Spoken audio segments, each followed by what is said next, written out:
Pass Around the Smile is like your go-to friend, the one that lifts you up and backs you till the end. She's there to guide and inspire, challenge and teach, and remind you that your best self isn't out of reach. Self-development, manifestation, self-love and more, it's time to trust the process more than ever before. Welcome to Pass Around the Smile, the podcast. I'm your host, Cleo Massey, and I am so glad you're here. Let the magic begin. Hello and welcome back to the Pass Around the Smile podcast. Today I have a Q&A episode for you. In my Facebook Pass Around the Smile community, I asked you guys to ask me questions. I think I'm answering most of them. I have kind of combined a couple of them that were similar. If I've missed your question, I'm so sorry. Please let me know if I've missed your question because I will message you and I will answer it. But I just had to pick what I could for this episode. I'm excited about it though, because it's always really nice to hear what you guys want and need to know. Same deal as last time, guys. I have to leave the fan on because it's so hot. So if you can hear it in the background and it sounds unprofessional, I'm sorry, but I swear I'm professional. I like these to sound crisp and good. So I hope it still sounds really good in your ears. Let's start on Tina's question. She actually asked me this ages ago. So Tina, if you're listening, I hope you're happy I'm answering this even though it has been a while. So you wanted me to answer a question on regret, ruminating on past decisions and wishing that you could go back in time and redo. This is totally normal for a start. So I hope that you know that you're not the only person feeling this. The thing is, we have to free ourselves to move forward if that's what we want. And that can be uncomfortable because that's where the work has to be done.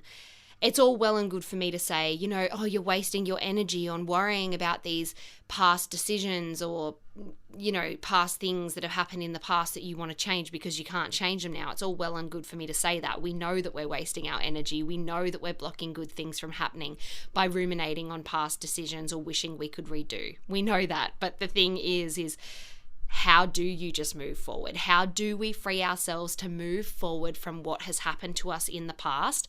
And from that, those moments when you wake up in the middle of the night thinking about these random past memories that you wish you could redo, you wish you could do differently. How do we actually free ourselves to move forward? I believe it's through acceptance. There is no changing the past. So you have a choice. You can either ruminate over what could or should have been, get yourself into tears, feel anxious, probably block your manifestations in the process, create fake scenarios in your head, have fake fights in the shower, whatever it is. Or you can focus your attention forward. And we know what is going to benefit ourselves more. But focusing on moving forward is hard, especially if we feel like we've been wronged, or especially if we can actually see what we have done wrong in the past, where we're like, oh God, I wish I just said or did this. I know this can be hard to hear depending on what you were going through, but we do have a choice to focus on the good. We do have a choice to focus on what is working. We do have a choice to look around and see who is supporting us versus who's not supporting us. We have a choice to look at what we do have rather than what we don't have.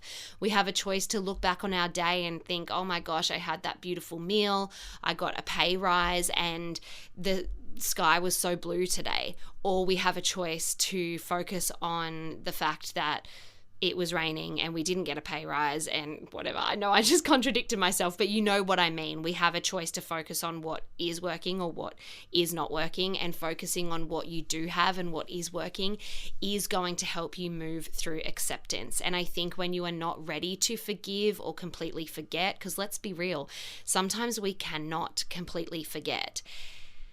Work on acceptance. Can you accept that what has happened, but do you honor yourself enough, and do you want your dreams and your manifestations to materialize enough to let them go so you can free yourself to move forward? In times like these where I'm kind of looking back in the past and getting really frustrated and anxious and tight, and I guess it's kind of that claustrophobic feeling we get, where it's like, we know there's no changing it, yet we're ruminating over and over in our head of how we could possibly change it. And sometimes we might try and change something that happened so long ago and make it bigger or make it worse.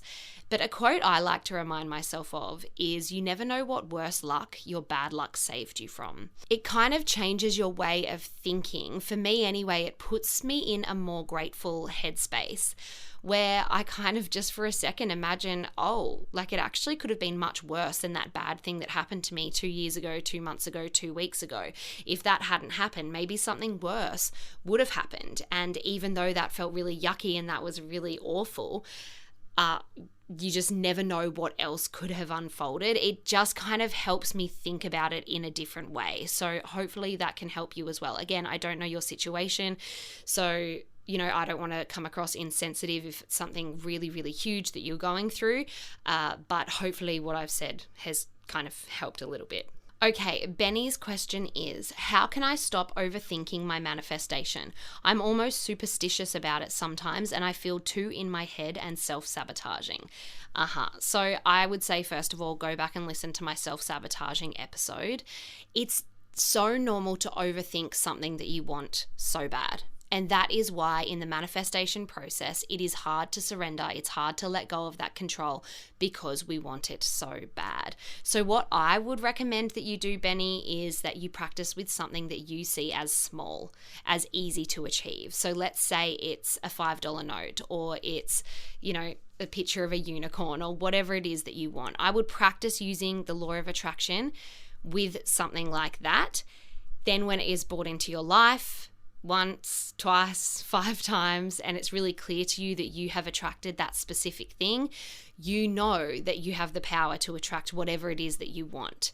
But what you find out about yourself and your manifestation process specifically to you then is that maybe that dream, that manifestation that you are setting is too far away from you right now. You don't believe that you're good enough. Those self-sabotaging kind of thoughts are coming in and are blocking you from letting go, which I know is essentially what you're saying. But if you can practice with something small and show yourself how powerful and how easy it actually can be, then, make a bigger goal. Get bigger again, bigger again, until you get to that manifestation where you are feeling blocked. With your current manifestation that you are overthinking on as well, something that you can do is detach yourself from that by thinking of even better scenarios that could occur. I've talked about this in a couple of episodes prior, where we often get stuck on something that we think is perfect and amazing and incredible for us. And sure, it might be, but you actually might be blocking yourself from attracting something so much better, so much more right for your future self. So think about it in that way as well. When you do kind of practice those little things and get to the point of being like, you know what, no, I am good enough. I know that this big manifestation is only big in my head and I'm the only one perceiving it to be big. Therefore, I can manifest it effortlessly like I manifested the other things effortlessly. When you get to that point, that's where I would try and detach yourself even more and go, this could actually happen. Oh my gosh, and then this could actually happen as well. So I accept this or something better. And it just gets you feeling in that good frequency. It has you open to more possibilities, and it has you feeling really excited to see what is to come. And just directly relating back to your question, how you were saying the problem really is that you're overthinking your manifestation, which we all do. What this does is it actually kind of distracts you with other good things and doesn't allow so much free time, free space in your head to fixate on that one outcome. So I think this will really help you detach from the outcome and stop overthinking, because you know that there could be other things that are better and other possibilities that are waiting for you, which align even more perfectly. So it will actually stop that overthinking while also be feeling really, really good for you. Okay, so I'm merging Shay and Deanna's question. Shay's question was, I really struggle to manifest as my anxiety overrides this and tells me it's never going to work, this will be bad, you can't have this, you're dreaming too wide. Often I try and ground myself and look for signs, but my negative mind frame just clouds me. It makes me want to throw in my hard work of manifesting. And Deanna's question was how to deal with anxiety. So I've had a few panic attacks in my time, and those panic attacks haven't happened since I stopped doing things that I didn't want to do. What I really realized was that I was forcing myself to do things that made me super duper uncomfortable, and I was forcing myself to do things because I thought it was going to impress other people, because I thought it was meant for me, and that personally for me is what brought on my anxiety. So I want you to look at what you are trying to attract. Is it genuinely for you? Or are you doing it for other people? Are you doing it because society says to? And you might be thinking, well, yeah, Cleo, I need to make money to look after my family. Or like, it's looking after my kids that makes me feel anxious. Or maybe it's something external, like every time you turn the TV on or open up social media, or someone external, like your boss or a certain person in your friend group who brings on this anxiety. There are still changes that you can make to protect yourself. There are a couple of questions coming up around the kind of bubble of protective energy, which will kind of feed into this question as well. On the days you are struggling with self-love and self-worth, remind yourself that by protecting yourself, you are actually protecting and inspiring and guiding the ones that you love the most. Shay, what I would also do is really look at the specific thoughts you were having. So you said, it's never going to work. This will be bad. You can't have this. You are dreaming too wide. So what I would do is go and write them in your journal and then reframe them. So contradict them. Make it something positive instead. And make a promise to yourself that when these thoughts come up, you replace them with the opposite, with the positive.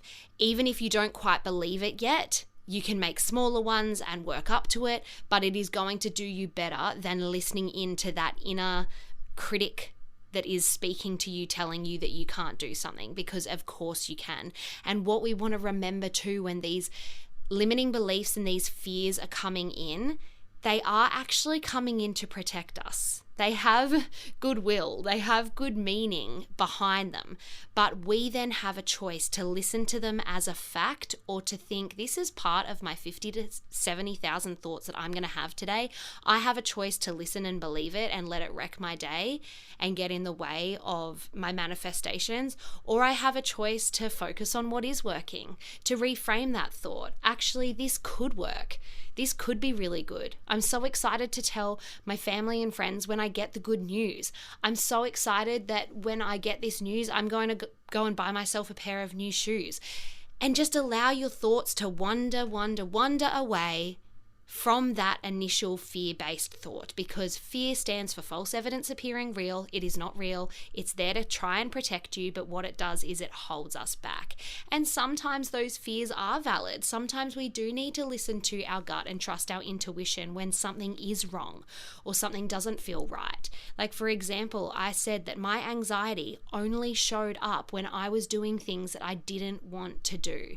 It was that second trip that I went to America, and I did not have a good trip, where I had an anxiety attack the week before I left because my gut was saying don't go. I didn't want to go. I was going for all of the wrong reasons.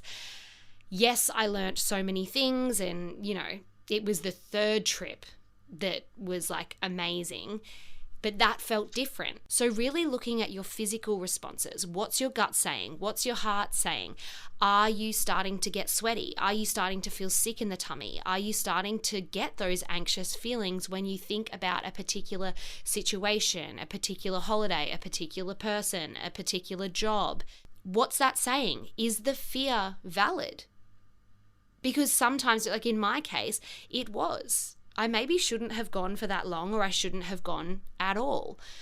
I pushed it and I went, and my anxiety stayed, and it blocked my manifestations from materializing because I wasn't honoring myself by actually pulling apart the uncomfortable stuff and dealing with what was happening at the bottom to allow everything to kind of feel a little bit better and unfold a little more in my direction, in my right flow for me. I hope that makes sense. Okay, so Natasha and Mishy's question, I'm kind of combining again.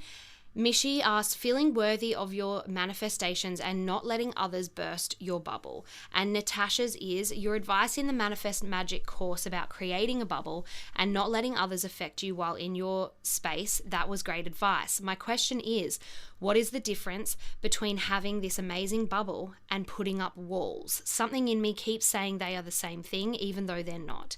Some further explanation on this, if you can fit it in. I can fit it in, Natasha. So first of all, Mishy, I think you're kind of talking a little bit more on when you're feeling really good and you're feeling worthy and you're feeling amazing of manifesting these desires, and then someone kind of comes along and says something negative about the law of attraction or manifestation, or maybe how hard your dream is going to be to get because it might take years, or it takes lots of money, or you need to do this for that, or, you know, I tried that and it didn't work. So with that, I would actually use the bubble analogy. So putting that bubble around you to protect your energy, to keep your good energy within your bubble and not let others' energy come into your bubble as well. And what we can do is we can still listen, but not take it on. So I've been working really hard on still being like, you know, a good friend, a good sister, a good partner, whatever it is, you can still listen and be there, but it is your choice whether you let that kind of affect your energy or not. So seeing through empathy instead of sympathy is one, but really focusing on how do you want to feel. And if you want to feel empowered and excited about these manifestations that you're creating and worthy, like you said in your question, well, then a lot of these things that the other people are saying that you feel are trying to burst your bubble, they're not going to be relevant for you right now. They're not needed. No, thank you. And you don't have a responsibility to take them on. And what they say isn't fact. Just as we have 50 to 70,000 thoughts a day, the person that is saying this to you, the person that is trying to burst your bubble, also has 50 to 70,000 thoughts a day. So they're just voicing one of those thoughts. It doesn't mean anything. So I think place little importance on what other people say to you, unless it really is like, you know, sometimes we really do need help or advice from other people, and it really is actually a sign from the universe or your guides, but you will know. When it's making you feel negative and pulling you out of that positive space, it's not serving you. And that's when you need to honor yourself and say, you can just say it to yourself, like, thank you, I hear you, but I'm choosing not to take that on. In my last episode with Kylie, she also mentioned how important it is when putting a bubble around you to do it with intention. So let's say if you are going to meet up with a friend for coffee and you know that they have some really deep, dark, limiting beliefs around love life, but you are manifesting a partner and you're in a really good spot in your dating life where you're open and you're feeling positive and you're visualizing and it all feels really good. What you can do is put a bubble of protection around you. And with that intention, you send her love. You want to give her love outside of your bubble, but you want to keep all of your good kind of feelings in your bubble as well. And the intention that you would set around that is one of love. Really, it's an intention of love, it's an intention of protection, and really get that intention clear before you walk into that situation. Natasha, your question is quite powerful and I've had to think about it. So what's the difference between putting up a bubble of energy around you to protect you versus putting up walls? I think when we put up walls, we are so tightly holding on to resistance and what we think is right that we block things that are potentially meant for us, be it advice, an opportunity, a person, because we are almost like so sure of what is right or isn't right for us that we become like a big block. So I think when you're putting walls up, it is fear, it's fear-based. And when we're putting a bubble around us, we are still open to suggestions and we're still open to listening and being a good friend and all of that, but we are creating this safe space where we get to choose whether or not we are going to take that on, whether or not we are going to let it affect our energy, whether or not we are going to let it change our mind or change the direction of our day. So I think the difference is that putting up walls is fear-based, whereas putting a bubble of energy around you is protecting yourself and is honoring yourself. But we want to be careful that, let's say, when we do put that bubble around us, that if something is said to us, it doesn't mean that we have to reject it and bounce it off our ball of energy straight away.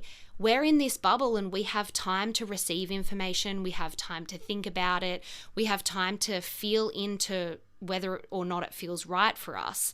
Whereas when our walls are up, we are just like, no, I'm not seeing that. I'm not doing that. It's not going to be good. Because we don't want to be, like I mentioned before, I was super duper uncomfortable for a long time in forcing myself to do things that weren't right for me, which was causing anxiety. We don't want to go that far, but we also do need to put ourselves in uncomfortable situations which help us grow and help us achieve exciting things. Good things, good, incredible, amazing things don't really come out of comfort zones. So finding that balance, I think, is really important, and remembering that when you have walls up, you're going to feel negative. When your walls are up, you're going to feel restricted. Two similar things with putting a bubble around us and having our walls up is that you will often be saying no, and you'll often be creating boundaries. There is a really good and positive way to say no and set boundaries, and there's a really negative way to say no and set boundaries where you are actually blocking yourself from success, from love, from opening up. So checking in with how you are feeling when you are setting boundaries or saying no or trying to protect yourself. Again, is it coming from a place of fear, of unknown, of anxiety? Or is it coming from a place of, that doesn't serve me right now. I don't have the capacity for that right now. Thank you, but not today. So really checking in with how you are feeling, if it's fear-based or if it's protective-based. I think that is how they are different. So Belinda, your question is, I often find it challenging to manifest my goals. Despite putting in the effort, some people suggest that manifestation might not be effective, especially if there's unresolved past trauma. Is there validity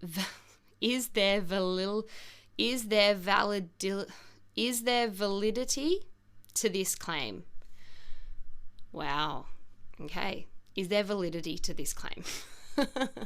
I think that claim actually is valid, Belinda, because if you have unresolved past trauma and you are trying to manifest something directly in that field that you experienced the trauma in, yes, I do believe that the manifestation won't be effective. So what we need to do is we need to go back to the start. And that's what I'm really passionate about with Pass Around the Smile, is actually going back to what's not working and fixing it so we can free ourselves to move forward. Not just putting on a band-aid and going, ask, believe, receive, it'll work. It will work with some things that you don't have attached trauma to, attached limiting beliefs to, attached fears to, sure. But we're human. We have all lived lives. We do have trauma. We do have limiting beliefs and fears. So I actually do believe that this is valid, and that past trauma does need to be resolved. And this past trauma might be huge, but I promise you, everything can be worked through, whether it's through a psychologist, through a spiritual healer, through some kinesiology, through some acupuncture, through your own journaling and meditation practices. Figure out exactly what your past trauma is. Figure out exactly what it is saying to you. Figure out that little inner critic, exactly what it is saying that makes you feel still attached to this past trauma, and then you can begin to release it. How do we release it? Through the same way it was formed. And if you're interested in going into this kind of stuff further, I do a lot of this in my Guide to Happiness 4-week online course on the really deep-rooted limiting beliefs that are formed usually through a young age, through repetition and emotion. We have to swap them out. We have to cancel them out, and we can do it. You're not attached, even though it may feel like you are attached to this trauma. It often feels like it becomes a part of us, but it absolutely is not. It can be released, you can heal, you can move on. And the really exciting thing is that when we do heal that, or when we do work through acceptance and start to free ourselves to move forward, things can change so quickly. Femke, I was wondering how you work around limiting beliefs and how you break through them. I sometimes really struggle with that and I don't know where to begin. I was hoping you could give some advice on what you do when you notice there is a limiting belief around an area in your life. So similar to what I just said, it's all about unseating that bad paradigm. What is a bad paradigm? A bad paradigm is a limiting belief that is stuck in your subconscious mind. When we have a limiting belief that's stuck in our subconscious mind, it does feel like it becomes a part of us, and it repeats and it repeats. Wow, I can't talk today. It just repeats, guys, until it is rewritten and we can rewrite it. So Femke, get really clear on what are your limiting beliefs in the first place. Very often we'll go through life and we'll feel anxious, right? For example. And we'll be like, why do I feel anxious right now? Why am I sweating? Why am I feeling sick in the tummy? I can't actually identify why this is happening. It is likely that there is a limiting belief sitting in your subconscious mind that is kind of replaying as a playback machine that is making you feel this way. What is so powerful in self-development is actually understanding exactly what that limiting belief is that is making you feel anxious or making you feel angry or resentful or jealous, because that's when we start to unseat it, we start to change it. So really figure out exactly what your limiting beliefs are, exactly where your fears are sitting, what your inner critic is saying, and then we can actually face on. Because remember, it's all just fear, and fear is false evidence appearing real. It's trying to protect us. Sometimes it is valid, sometimes, more times than not, it is not. So yeah, I might end that episode there today. I know it was a little bit shorter than usual, but I'm a little bit puffed, as you can tell, and my words are a little bit all over the place today. I actually have been filming a little Instagram reel today. I'm unsure if I'll even put it up yet because it's quite a raw and vulnerable one, I guess. I just woke up feeling really awful. I had an awful sleep. I've been feeling sick. I've been feeling anxious, just with everything with pregnancy. And I decided to turn my day around and do little things, actionable and reasonable steps and goals for me that would make me feel better. And already I feel so much more accomplished for doing this podcast if I just chose to lay in bed all day, which sometimes, you know, you need to do. You need to listen to your body. But today it was like no, you can push yourself a little bit and do things to make yourself feel a little bit better. So you'll see by the time this episode goes live, if I put that reel up on Instagram, you can go have a look at it. But thank you guys so much for your support. Don't forget to join the community. You can post questions, thoughts, manifestations, your card readings in there. It's a really supportive community. The link is in the bio. Thanks again for being a listener of mine. I'm going to try and keep pumping out these episodes before this baby comes. But you guys are amazing and I love you all.